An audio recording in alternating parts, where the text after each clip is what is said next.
Saudara-saudaraku yang dikasihi oleh Tuhan kita Yesus Kristus, Shalom bagi kita semuanya. Puji Tuhan bila pada pagi hari ini Tuhan telah mempertemukan kita bersama-sama serta boleh mengenal satu sama yang lain. Dalam rangka melaksanakan program Sinode GKSBS melalui renungan ceria ini, bersama-sama kita akan merenungkan firman Tuhan juga melalui surat Rasul Paulus yang ditujukan kepada jemaat yang ada di Roma, yaitu dalam kitab Roma pasal 16 mulai ayat 17 sampai dengan ayat 20. Demikian firman Tuhan bagi kita sekalian. Peringatan. Tetapi aku menasihatkan kamu saudara-saudara, supaya kamu waspada terhadap mereka yang bertentangan dengan pengajaran yang telah kamu terima, menimbulkan perpecahan dan godaan. Sebab itu, hindarilah mereka. Sebab orang-orang demikian tidak melayani Kristus, Tuhan kita, tetapi melayani perut mereka sendiri. Dan dengan kata-kata mereka yang muluk-muluk dan bahasa mereka yang manis-manis, mereka menipu orang-orang yang tulus hatinya. Kabar tentang ketaatanmu telah terdengar oleh semua orang. Sebab itu aku bersukacita tentang kamu. Tetapi aku ingin supaya kamu bijaksana terhadap apa yang baik dan bersih terhadap apa yang jahat. Semoga Allah sumber damai sejahtera segera akan menghancurkan iblis di bawah kakimu. Kasih karunia Yesus Tuhan kita menyertai kamu. Saudara-saudaraku yang dikasihi Yesus Kristus, Rasul Paulus memberikan peringatan kepada jemaat yang berada di Roma. Karena ternyata melalui karya para rasul-rasul, baik Paulus maupun rasul-rasul yang lain, melalui Injil Yesus Kristus, tidak semulus dengan apa yang dihadapi oleh jemaat tersebut. Karena di tengah-tengah jemaat ternyata ada suatu ajaran yang berbeda dengan apa yang diajarkan oleh Rasul Paulus. Itulah sebabnya maka Rasul Paulus memberikan nasihat sekaligus juga merupakan satu peringatan terhadap jemaat tersebut, agar warga jemaat yang berada di Roma itu benar-benar memiliki iman yang dewasa. Saudara-saudaraku yang dikasihi Kristus, melalui peringatan yang disampaikan oleh Rasul Paulus ini, ada beberapa hal yang diangkat oleh Rasul Paulus tentang ajaran-ajaran sesat tersebut. Di antaranya ialah yang pertama, ajaran sesat selalu berbuah perpecahan dan perbuatan yang memalukan. Hal senada sebenarnya juga pernah dikatakan atau diajarkan oleh Tuhan Yesus tentang ajaran sesat tersebut melalui kitab Injil Matius pasal 7 ayat 15 dan 16. Tuhan Yesus juga telah memberikan peringatan dengan firman-Nya yang demikian, waspadalah terhadap nabi-nabi palsu yang datang kepadamu dengan menyamar sebagai domba, tetapi sesungguhnya mereka adalah serigala yang buas.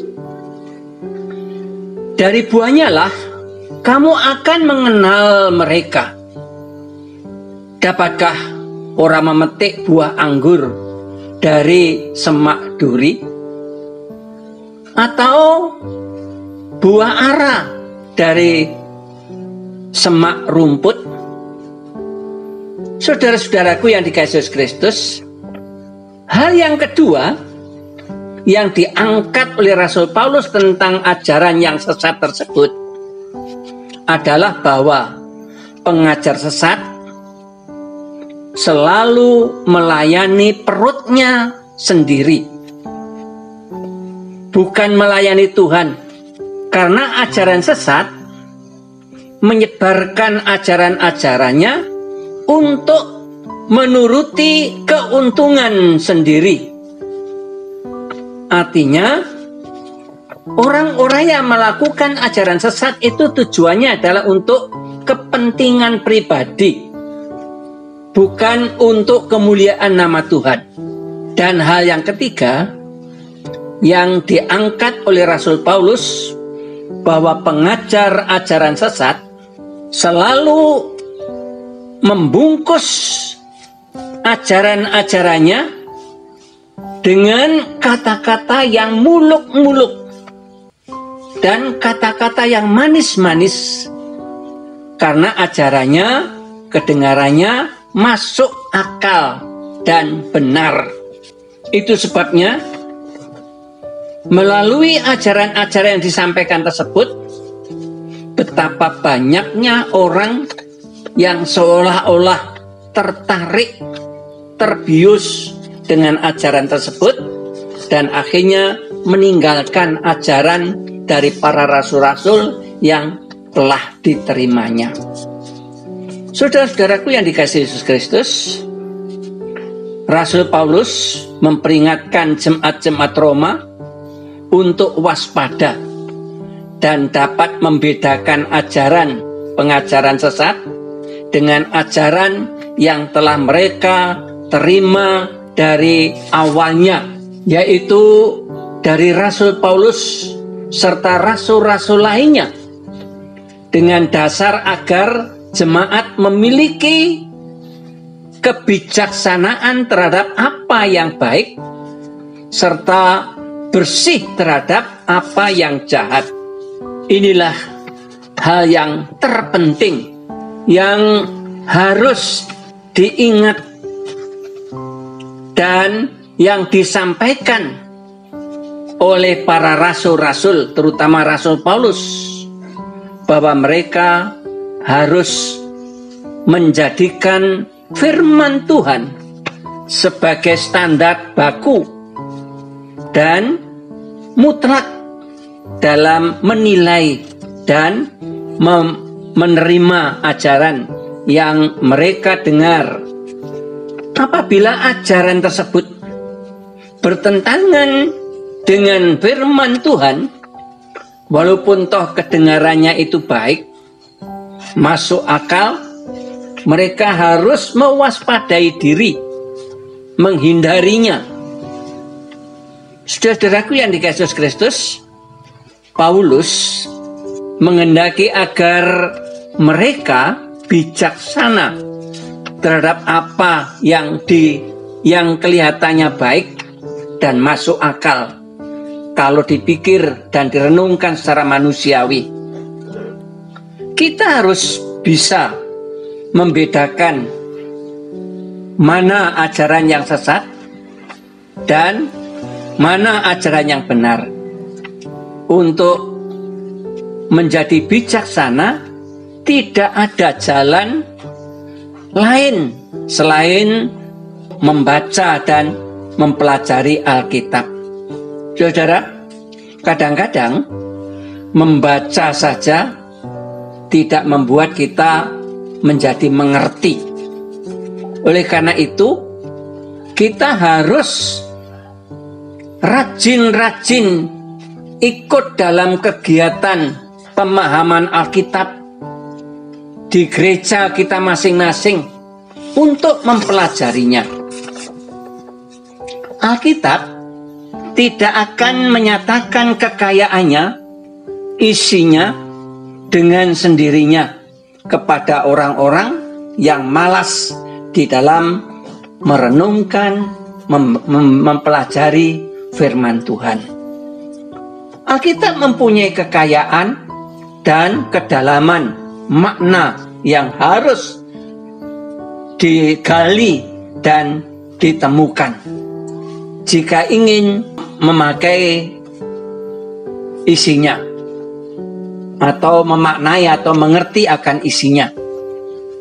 Saudaraku yang di Yesus Kristus, marilah kita bersama-sama mohon kepada pertolongan Roh Kudus untuk menerangi hati dan pikiran kita agar dapat memaknai Alkitab. Dan akhirnya saudara, melalui renungan ini saya ingin mengajak bersama-sama untuk merenungkan serta memahami firman Tuhan yang tertulis dalam surat pertama Yohanes pasal 4 ayat 1 sampai dengan ayatnya yang ke-6.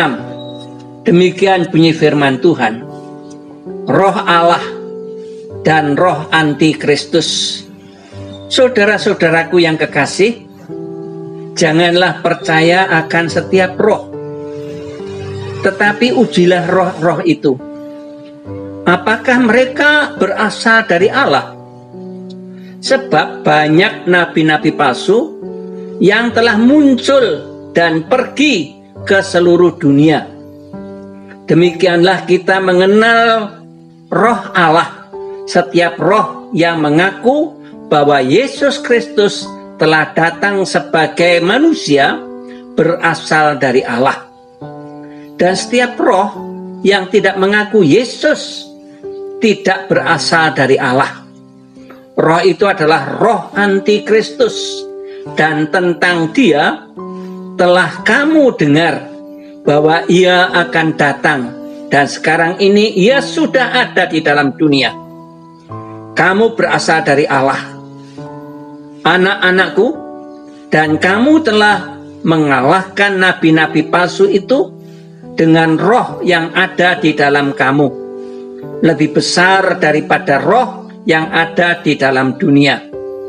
Mereka berasal dari dunia, sebab itu mereka berbicara tentang hal-hal duniawi dan dunia mendengarkan mereka. Kami berasal dari Allah.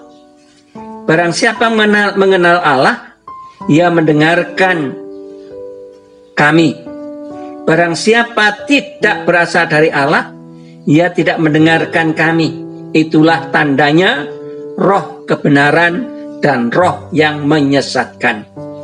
Saudaraku, inilah renungan yang perlu kita hayati, kita renungkan dan kita pahami, sehingga makin hari kita sebagai anak-anak Tuhan makin memiliki kedewasaan iman yang telah dipercayakan pada kita oleh Tuhan.